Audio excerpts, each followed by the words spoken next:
the 19th century, when Britain's glitterati were on their grand tour of Europe's most amazing sights, they'd hop from the island of Sicily up the coast to Naples without giving the toe on Italy's boot a second thought. Well, today that boot is kicking back. Welcome to the real Calabria. Calabria is the southernmost region of Italy and has its toes tickled by the nearby island of Sicily. On the west coast you'll find the Tyrrhenian Sea and what's known as the Calabrian Riviera, centred around Tropea. To the east there's the Ionian Sea coast, where there are fewer people but it still has plenty to offer in terms of sights and beaches. Between the coast lie spectacular mountain villages. In fact, over 40% of the province is mountainous. Calabria lies right in the heart of the Mediterranean, so guess what? It's fabulously hot in the summer and mild all winter. If you're planning on visiting the mountain villages though, it's a little bit cooler and fresher there, so you might want to pack a cardi. And getting to Calabria is pretty easy. You can fly daily to Lamezia Airport via Milan or Rome from pretty much anywhere in Britain or Ireland. Budget airlines go direct 4 times per week from Stansted and the trip takes 3 hours. Italy's great tourist destinations need no introduction from me. She's the grand old dame of Europe, and iconic names like Venice, Rome, Florence just roll off the tongue and sound every bit delicious as pizza, pasta and parmesan. And if you're looking for La Dolce Vita, you'll also find it here, in Calabria. And there's a ton of things to see and do in the area. There's history, beaches, festivals, and some of the friendliest people you'll find anywhere in Italy. Mix this with the suave Italian charm we've come to know and love, and you've got all the ingredients for a great getaway. Italy's packed with history. Left over from the Romans and the Byzantines, you'll find the old roads and sculptures and some incredible buildings.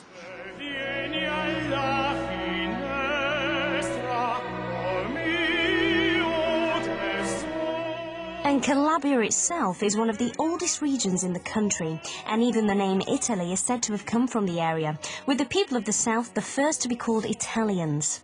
But it was the arrival of the Greeks and Etruscans in the 8th century BC that put this part of Italy on the map and formed what was known as the Magna Graecia, or Great Greece.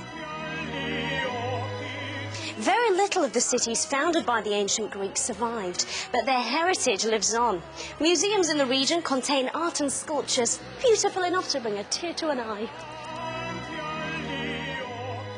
The best place to find out more about the Greeks in Calabria is at the area's #1 museum, the Nazionale de Magna Graecia in Reggio di Calabria.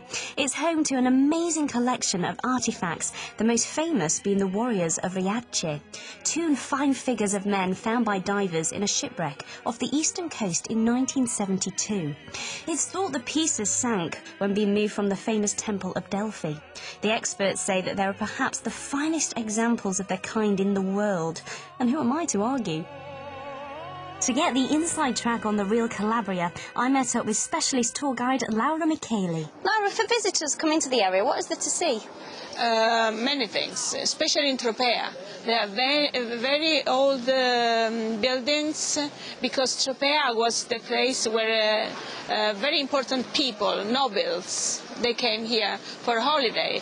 And so there is the Duomo, there is the Church of the Island, and around here many important things to see.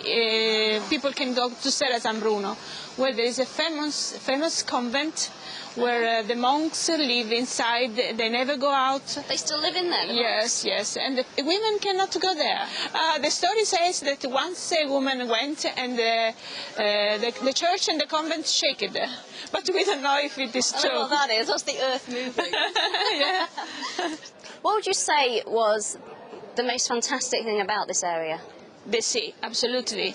You can have a look of the sea and you think you are in the Caribbean, but you are in Italy, in the south of Italy. And who's coming here? What nationalities?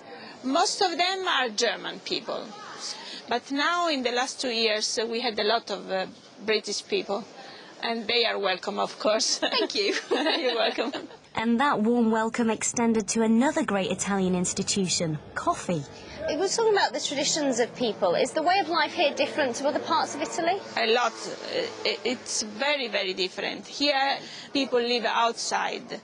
They meet outside. They eat outside. They come to take cappuccino, like I'm doing now. We notice everyone's drinking cappuccino, croissants. Is that quite typical of what people would do here every day? Very typical of this place. Even in winter time, it's so typical to find people outside in winter time because it's not so cold. Every small town has a festival, like Onion Festival in Riccardi, Duja Festival, that is a salami, very, very typical salami in Spilinga, Fish Festival in Nicotera, and Cake Festival. Do you eat the food at each festival? Like the Fish Festival, you eat the fish, the Onion Festival, yes, you eat the onions? Yes, especially the fish. For example, in Riccardi, the main course is onion, but we cook no, because we cook onion in so different ways. We make even marmalade with onion, and it's a special kind of onion. It's very sweet. I'll have the Cake Festival. These guys can have the Onion Festival. Okay, I think so. It will be very nice. Yeah.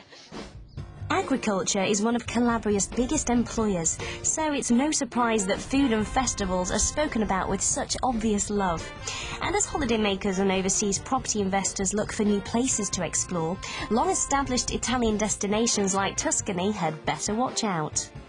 Now, Calabria is the new kid on the block. And get this, Italy is the fourth most visited country in the whole world. That's after Spain, France and the USA. That's about 40 million visitors a year.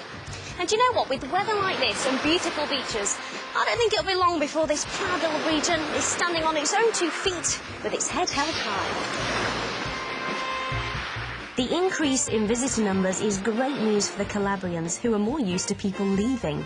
It's been estimated in the past 200 years more than 1 million Calabrians have emigrated, looking for work in countries like the United States, Brazil and even Australia. Of Italy's 20 regions, Calabria is the poorest. There's very little industry here, so the young people have moved up north to find work. Because they've left, it's unspoilt and inexpensive, and it's that's attracting the foreign visitors to find their own piece of paradise. Dotted throughout Italy are an estimated 200,000 homes owned by UK residents. At the moment, not too many are in Calabria, but I tracked down one expat who was delighted to open her doors to us. Rosemary Meoli Grama married local man Luciano back in 1977 and became the lady of the house, Calabrian style. Rosemary, this building is amazing. Yeah, it is. Don't see many like this in the UK. No. It's so rustic. Is it all yours? This part is ours, and that part is my brother-in-law's. It was originally all one building, belonged to Luciano's father and mother and everything. This part was grain and oil and storage place, and then they lived in the top part. So what made you come here in the first place? Well, I came on holiday and met my husband, and then sort of we did backwards and forwards for a couple of years, and then I came to live here. Right, Italian stallion swept you off your feet. Something like that, yeah. Not a bad lifestyle, though, living in Italy. In all honesty, I didn't know what to expect from the south of Italy, but the towns have been spectacular, and the beaches, well, they speak for themselves. On the property front, it's an exciting time, and there's a genuine opportunity to get in there early. So, if you would like some more information on Calabria and the chance to live La Dolce Vita, then call 0800 310 1444 from the UK, or 1800 63 50 31 from Ireland. Or if you prefer, you can visit our website, which is overseaspropertytv.com. Well, that's it from me. I'm going to grab another pizza, and I'll see you next time.